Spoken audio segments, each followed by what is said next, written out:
fibroids, welcome back to my channel. It's your girl Erica and I'm back with Catcher on the Runway. If you're joining me for the first time, welcome. Normally on my channel, typically I am doing natural hair videos, teaching women and men how to grow their natural hair healthy. Also I'm doing protective style tutorials, product reviews, and you are also on the ride for some of my amazing travel adventures and trips that I take with friends and family. And so today is a little bit different because I've been off of social media for about a month because I needed to take the time to get my mental health in order and heal from this procedure. It is like, it seems to be a taboo. Nobody wants to talk about fibroids. I've left some marker points down below in the description box.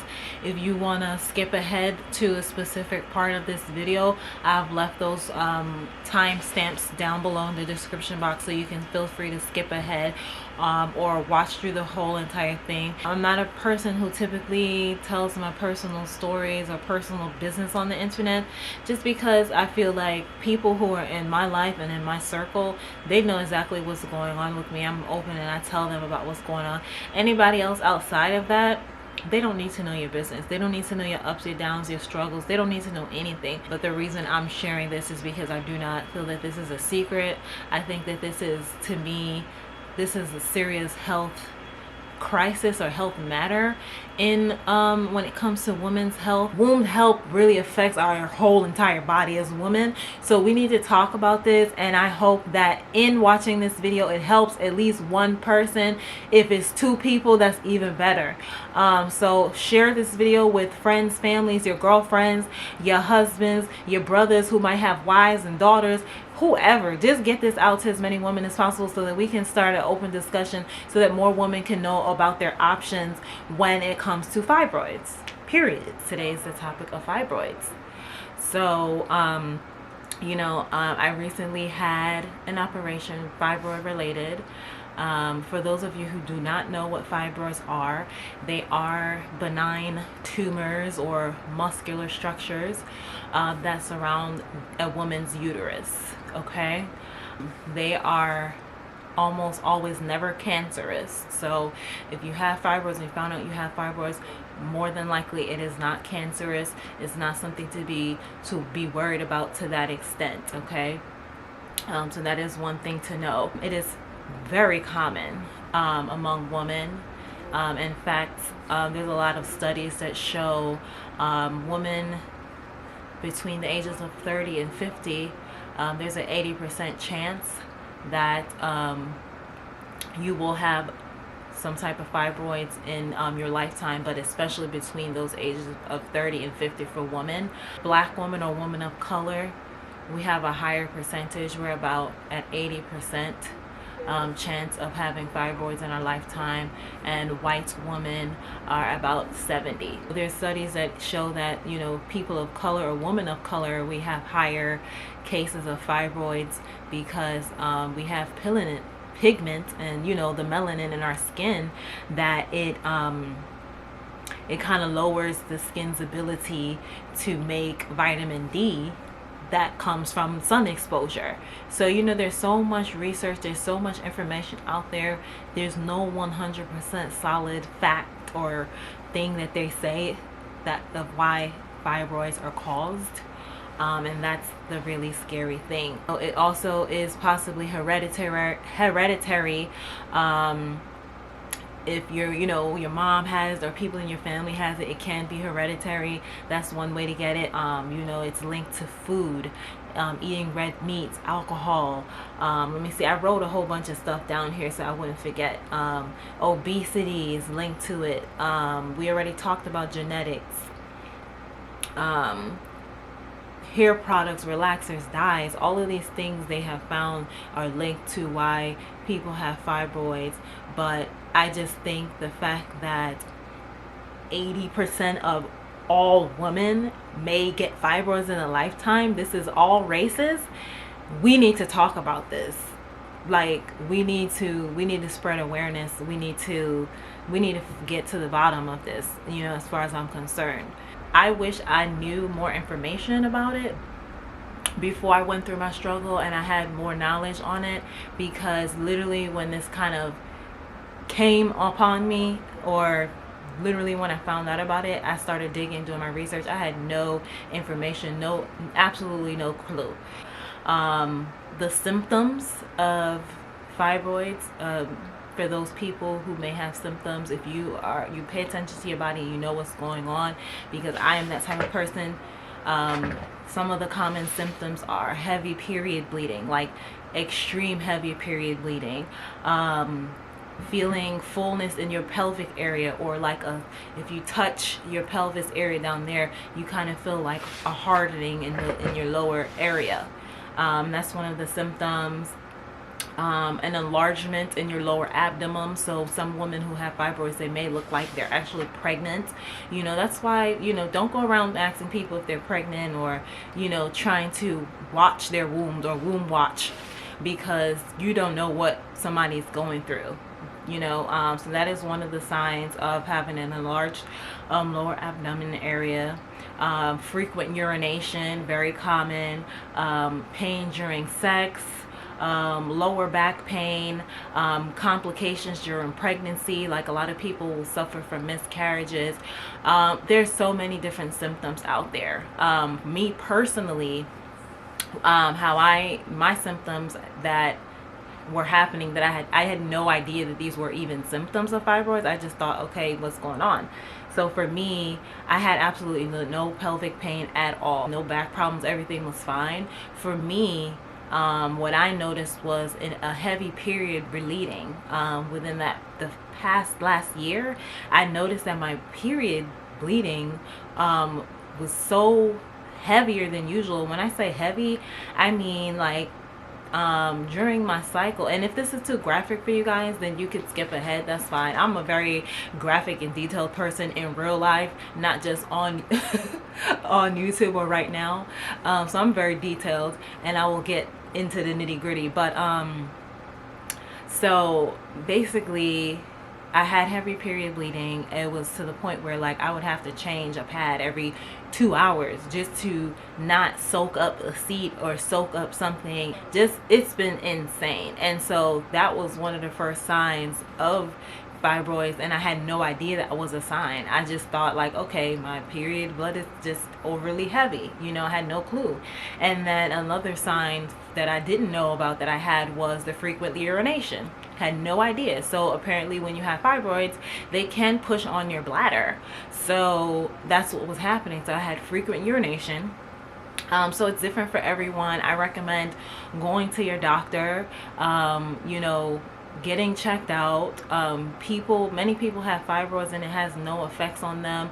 It doesn't affect your health. It doesn't affect anything, and you can live with it and be just fine. So I want you to know that if you do have fibroids, you found out you have fibroids, you can live with fibroids. I'm now finding out about women in my life who I know that have fibroids, and they have had fibroids for years, and they've been just fine. They've had children. They don't have heavy periods. So it varies for everyone. It's best to go to your doctor, check out your symptoms, research the symptoms, and then take it from there on what actions you need to take. For me, the reason why I had to actually take action when it came to my fibroids was because I was severely anemic, and that's one of the signs. Anemic, low iron, your hemoglobin, which is your iron, is low. And the craziest story how I found out was because I pretty much went to the doctor one day for just a regular checkup. I did blood work, and then at like 9 p.m. at night the same day, the doctor called me like, hey, your hemoglobin is low. And I'm like, what is a hemoglobin? So I'm like, what is happening to me? I had no idea what a hemoglobin is. You're using all these medical terms, sis. I don't know what's going on. They were like, you need to get to the ER ASAP. So I got to the ER, they ran some more blood work. They saw that the test that they ran was in fact correct. I had a very low hemoglobin. It was at a 6. We are supposed to be, from what I was told by the doctor, we're supposed to be at least about an 11 for your hemoglobin, and I was at a 6. Now the people in the hospital, they were like so calm. I'm in there panicking, and they're so calm, basically telling me like, oh, it's okay, we've seen women in here with a hemoglobin of 3, and this. So this, in that moment, I realized this is so normal to these people. Why is this normalized? Why, so at the time I still didn't even know I had fibroids. So, they made me get a blood transfusion. Anybody that knows me in real life outside of social media knows, like, I don't do medicine. I'm into holistic everything, okay? Natural healing. That's how I grew up. I'm from the islands. There's healing from the earth. So you're telling me you're about to put somebody's blood in me? I freaked out. I prayed it up, talked to my peoples, and I just went ahead and I did the blood transfusion because they wanted to get my hemoglobin levels back up before they discharged me. So I stayed in there overnight, and they basically ruled out blood loss from anywhere else in my body. They told me and they recommended for me to go see my OBGYN to find out if I might possibly have fibroids, because some questions that they asked me about the heavy period bleeding and all that linked to fibroids, and you don't want to lose iron in the body, because we need iron for our organs, important organs, to function properly. You have heavy blood loss, which equates to you losing a lot of iron every month. So that was my situation. So yeah, I went to my OBGYN, followed up, and he did an ultrasound. So that is one of the ways that you can check to find out if you might have fibroids. You can go to your OBGYN, do an ultrasound. They can use the machine to see if you have some tumors. So when my doctor did it, he actually found 2. So he was like, they're 2 and they're very large, you're gonna have to get surgery. And he was just so calm, just like, oh, this is normal. And I was like, whoa, let's back up for a second. What do you mean I have to get surgery? Like, what are you talking about? What do you see? So he's just like, yeah, they're very big. But he gave me the information that I needed, and I was like, okay, thank you. I left that place crying, but I went into research mode. The thing about the ultrasound is that it cannot detect all of the fibroids in you. And so I didn't know this until later on. So as I'm digging and I'm doing my research, I stumble upon something called uterine fibroid embolization. Okay. Uterine fibroid embolization basically is a non-surgical way of shrinking the fibroids without cutting you open. So when I heard about this, me not liking medicine, me not liking surgery, I was like, oh, this is for me. I'm signing up. I'm calling whoever. So pretty much what they do is they put a tiny hole, I think, in your wrist, or they do it in your abdomen area, and it's like some type of catheter or something that goes into like the arteries. It goes into the arteries and basically cuts off the blood supply of the fibroids. So I researched some of the best hospitals in the area to see who does the procedure, called somebody, scheduled a consultation, and he was trying to find out what my symptoms are, trying to diagnose me to see if I would be the best person. And before I called any of these people, I prayed to God. I said, lead me to the right people. Whatever your will is for me, Lord, lead me to the right doctors. Put me in the hands of the right people who are not just here to take my money. They are here to listen to me and understand what my goals are with removing fibroids and my health. So that's exactly what God did. And I spoke to the doctor, very nice, personable person. I talked to him about my symptoms, and he immediately stopped me when I told him that I wanted to have children. He said, okay, so, based on what you're telling me right now, I'm going to actually recommend that you do not do this uterine fibroid embolization, because of the simple fact that you want to have kids. He was like, we do not recommend this because it is going to cut off your blood supply, and you need that blood supply when you have a child growing in the actual uterus. You don't want to cut off no supplies of nothing. So I was just like, oh my God. So I'm like, is this man saying I'm going to have to get this surgery? So I went back into panic mode. So you see how I'm on like an up and down roller coaster basically. So he referred me to two doctors. One of them specialized in what's called laparoscopic myomectomy, and another one called robotic myomectomy. So I'm like, what is this? He was just like, it is a minimally invasive option where instead of getting completely cut open, they just insert small holes, and they're able to cut out the fibroids that way. But there's so many different options. I mentioned uterine fibroid embolization. I did not qualify for that. Because I want to have children. They don't recommend it. Laparoscopic myomectomy, robotic myomectomy, those are two minimally invasive ways where they just put tiny holes in you to cut them out. Open myomectomy, that is where they cut you. They either do the bikini cut, like so, under your bikini line, or they do a cut that's straight up and down. Another option is a hysterectomy. This is the process of completely removing the uterus from your body. Not recommended for anyone who wants to have kids or carry their kids one day. That is, from what I'm learning, of what I learned in my research, that is something that a lot of doctors are trying to push onto people, or push onto women to do, because it's an easy way for them to just be able to cut it all out and not have to make all these holes in your uterus and risk blood loss and all this thing. So please do your research. Don't let these doctors tell you that you have to go get a hysterectomy and you have to remove your womb that God gave you. Do your research, get another opinion, please. You can opt for a cesarean, a C-section birth delivery, and they can actually remove the fibroids in you while they're taking the child out at the same time. And then of course there are natural options, which I would have loved to have been able to explore those options had I known about fibroids or anything existed in me a long time ago. I don't even know when they developed. That's the thing. But yeah, there's natural options. They say there's green teas. You can drink ginger and turmeric to reduce inflammation, to possibly shrink them.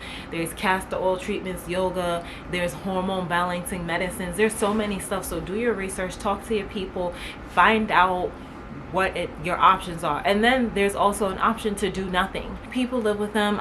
If you find out that you have fibroids and they're not affecting you, you're not anemic, you're not losing crazy blood, you don't have any pain, all types of stuff. I was in there for probably like 45 minutes to an hour in this machine.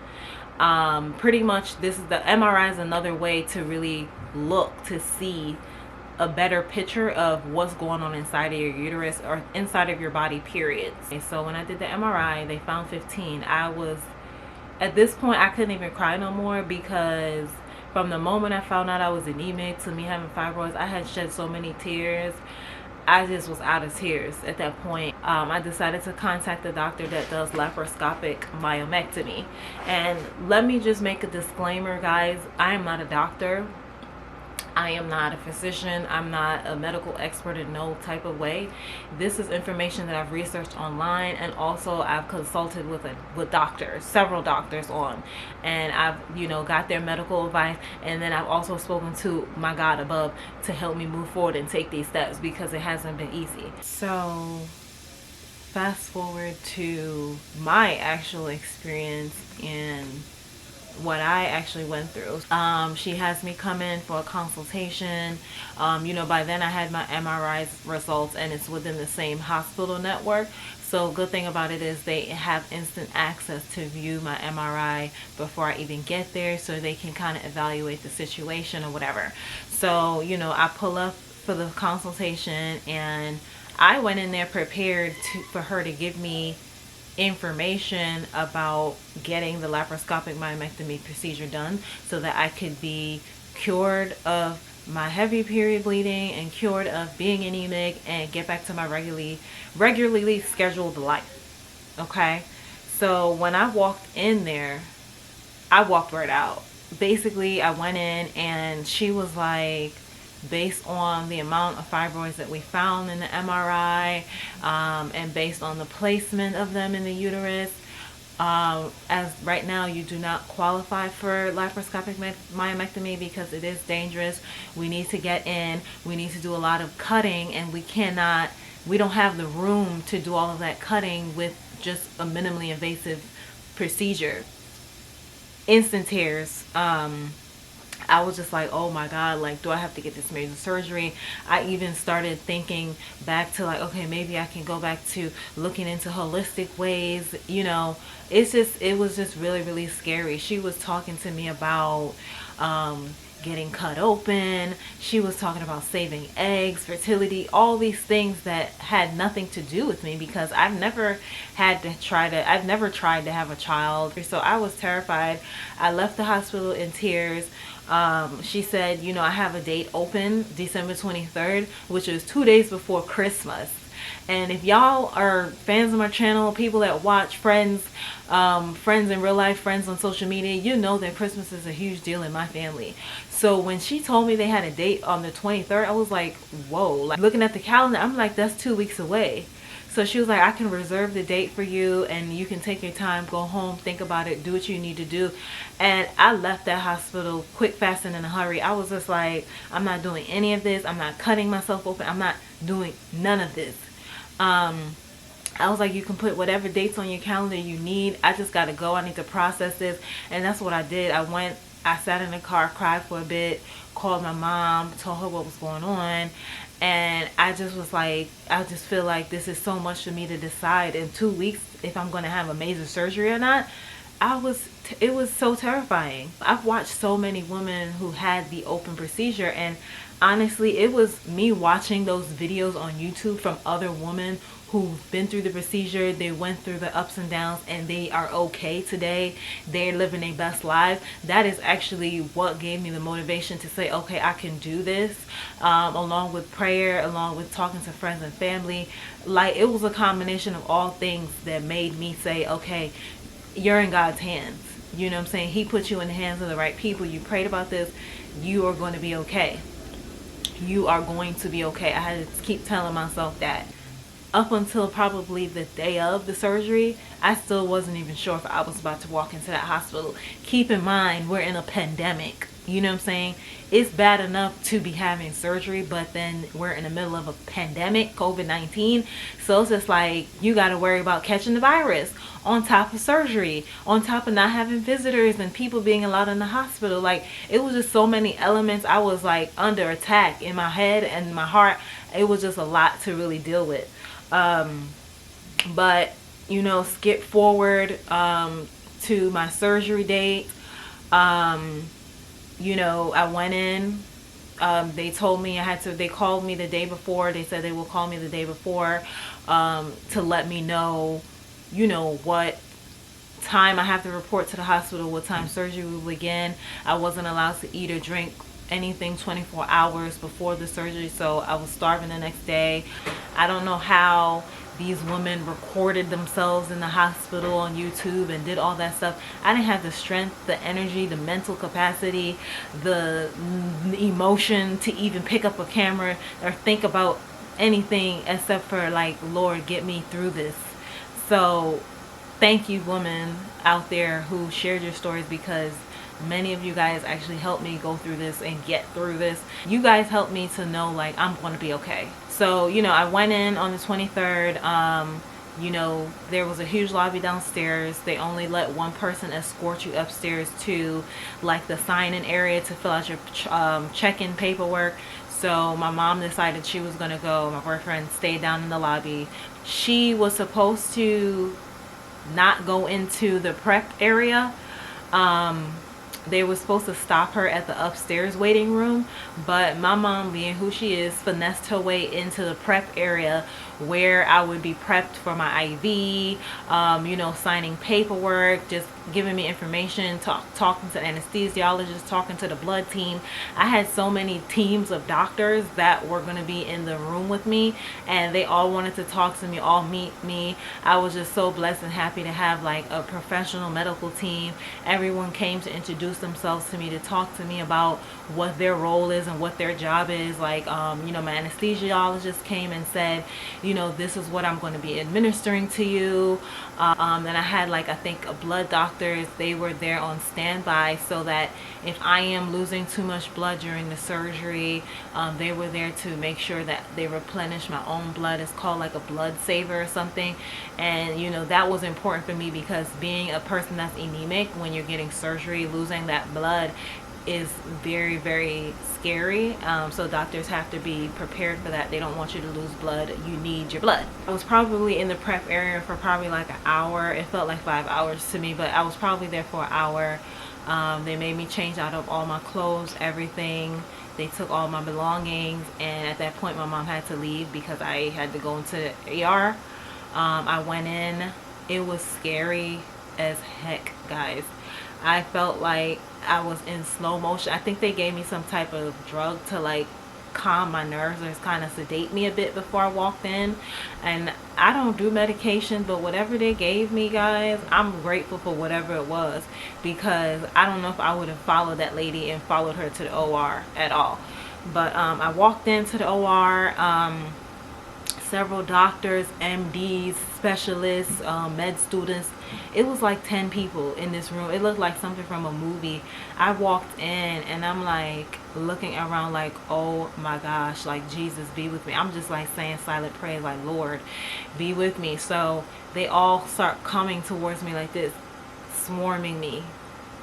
I'm like, hello everybody. I could tell I was on something, because I was like, hi everybody, how's it going? This feels like a movie. And I remember one of the med students, he was like, oh, this is a movie. And I was just like, wow, this is like on TV. You know, it was just like a huge white room with a metal bed in the middle that I had to go to. So I went in, they put the anesthesia in me. It was burning a lot. And then they put the mask over me, and then I don't remember anything else. It was KO from there. No clue what happened to me. Nothing. I woke up. I woke up, y'all. So you will wake up. That was one of my biggest fears, just going under anesthesia. Like, I've never had surgery in my life. I've never even been hospitalized for nothing.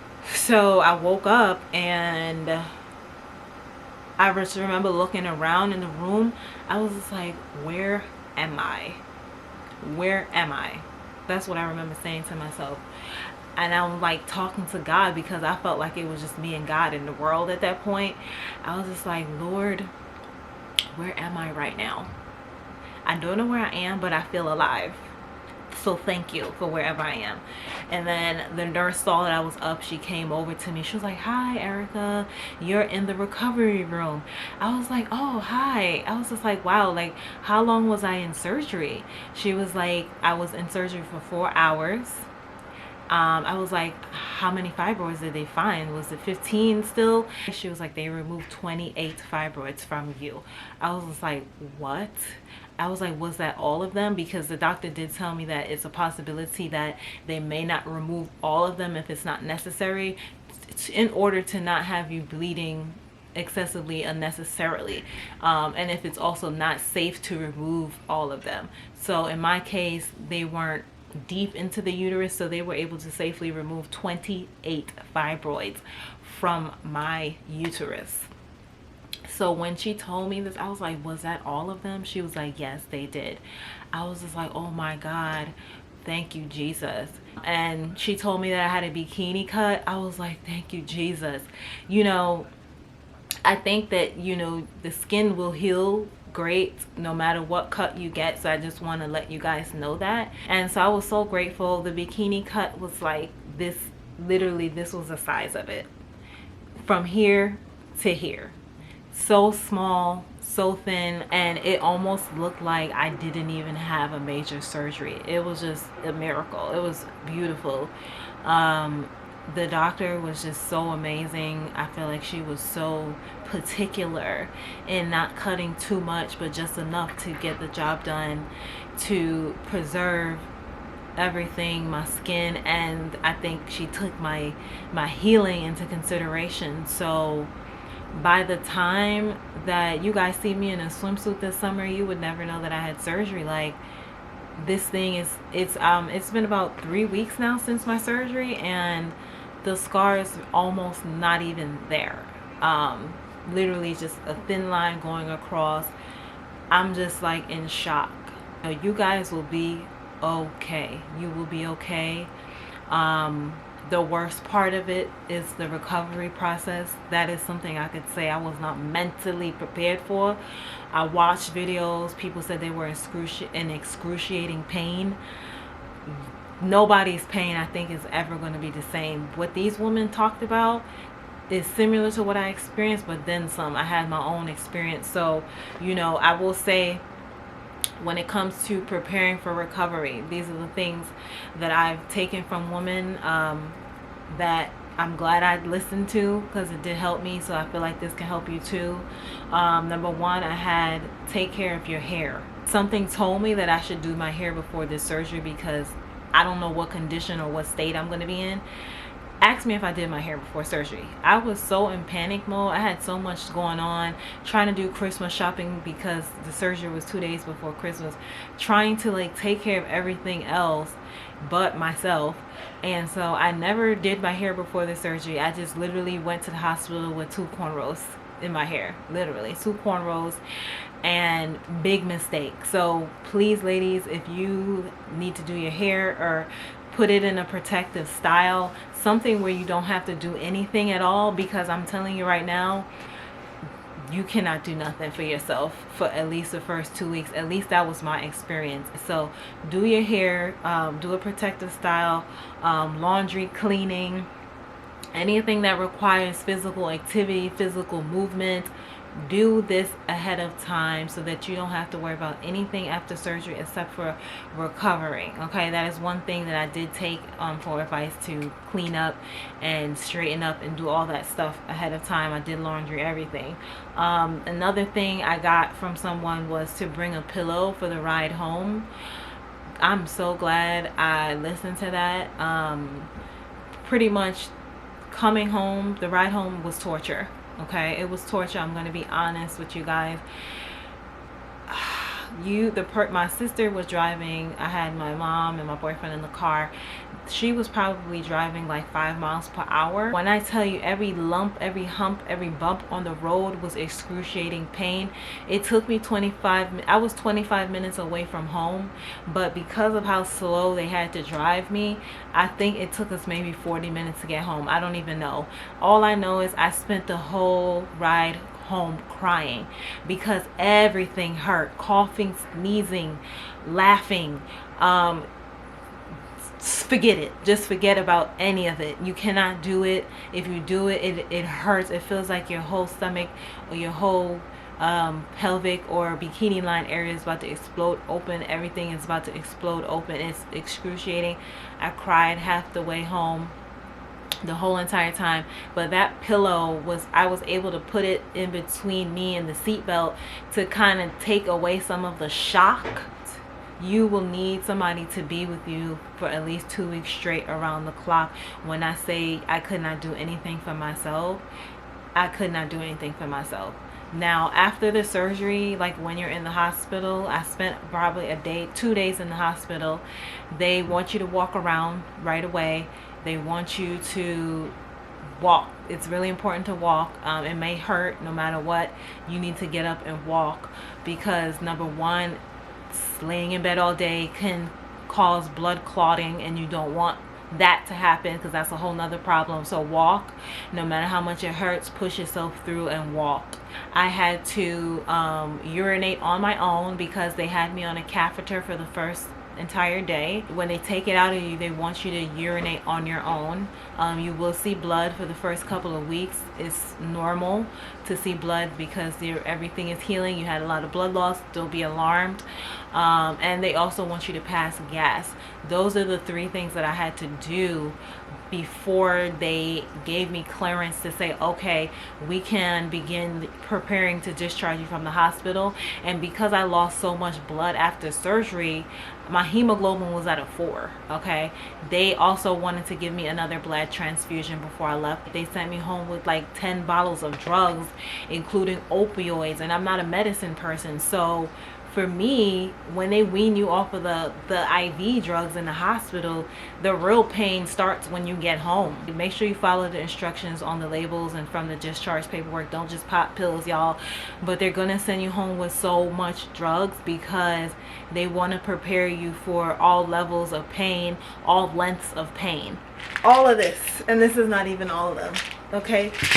I will tell you that the first 2 weeks is probably going to be the most excruciating pain of your entire life, but I'm also here to say that you will absolutely be okay. Like, we are women, we are resilient, we are the center of this universe.